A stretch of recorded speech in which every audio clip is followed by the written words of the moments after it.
English-speaking world, a truly global open university of the airwaves. But I must attend to some housekeeping before getting on with the show. We have no sponsor. I am negotiating for one with several interested parties. When we get one, I won't have to go through this rigmarole with you again. But until then, I do.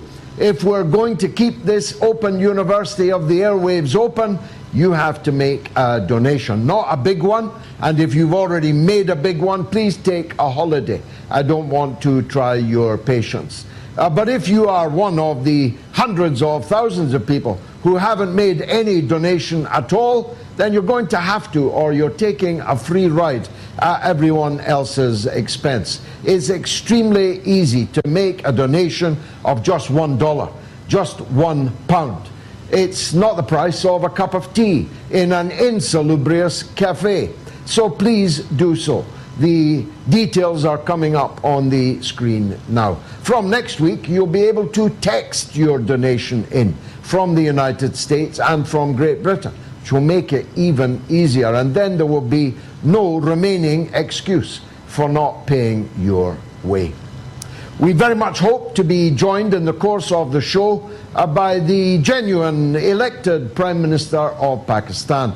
My Captain Imran Khan, a personal hero to millions, tens of millions of people, not just in his own country either, to cricket lovers and to lovers of honest politicians. Because whatever else you could say about Imran Khan, you'd have to admit that he was as honest as his rivals are rotten to the core. And that's one of the issues that I want to discuss with him. We haven't yet made contact with him this evening, so Mr. Babar, who arranged this, if you are watching, please, we need your Zoom or your address that we can connect to so that Imran Khan, the Prime Minister, can be on screen for as long or as short as he wishes to be. I appreciate that there are many demands on his time. He can come on for 5 minutes or he can come on for 55 minutes. But we will need to make electronic connection for that to happen. But while we wait for Imran Khan, let me set out my stall on events in Pakistan. I'm not doing and saying what I am doing and saying for the PTI, Mr. Khan's party. I'm not even actually doing it for Mr. Khan, much as I admire him. I'm doing it for Pakistan because Pakistan means a very great deal to me and has done since my involvement with the country began in the 1970s, which is not yesterday, I'm sure you will agree. For my work in the 1980s, I was decorated with Pakistan's highest civil award, the Hilal-e-Quaid-e-Azam, for my work in the restoration of democracy in Pakistan. And having won that badge with pride for all these decades, I cannot remain silent when democracy is stolen by people who have a proven track record of theft. Theft on a grand scale, grand larceny, the looting of the public purse and private corruption in Pakistan that would make your eyes water. As I said in my introduction, the coup regime that has been installed by the Americans in Islamabad is rotten to the core. 24 out of 34 of them are on bail on a variety of corruption and money laundering charges. This is a joke. I'm sorry. There is no government in the entire world where 70% of the members of the cabinet are out on bail waiting for trial, accused of grand larceny, of malfeasance, and high crimes and misdemeanors. And they include, of course, the Prime Minister, Shehbaz Sharif, the Prime Minister of Pakistan, and his son are both on bail. It's a wonder they're not on an electronic tag. They would be if they were in Britain or the United States, but not in Pakistan.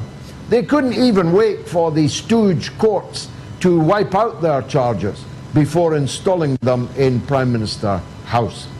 Shehbaz Sharif is on bail for a money laundering charge that, as I say, would make your eyes water, involving hundreds of millions. Hundreds of millions. His co-accused is his son, who is, of course, now the imposed chief minister of Pakistan's most populous province, the Punjab. You couldn't make this up.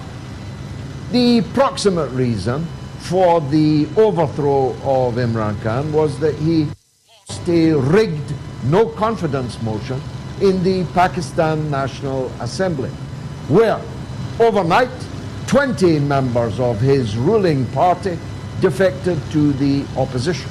They were procured by the opposition as part of an American regime change operation. What was the reason for that regime change operation? It's obvious, and it can be summed up in just two words: absolutely not. When Imran Khan was asked, would Pakistan be joining the Western organized sanctions and quarantine, embargo, a siege on Russia, Imran Khan said, absolutely not. These two words signed his political death warrant. But he's coming back from the dead. Of that I am absolutely certain. Because when they overthrew him, they underestimated, as George W. Bush would put it, the great people of Pakistan. When Shahbaz Sharif, the Prime Minister, in Prime Minister's house in Islamabad right now, for the moment, said Pakistan is a nation of beggars and beggars can't be choosers, he signed his political death warrant.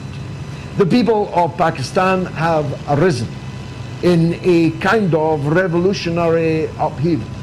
Numbers on the streets that have never been seen before, from Peshawar to Karachi, and then the Lion of Lahore, Imran Khan, addressing a truly mammoth rally at the Red Fort in Lahore, one of my favorite cities in the whole world, in which I spent many, many, many happy hours.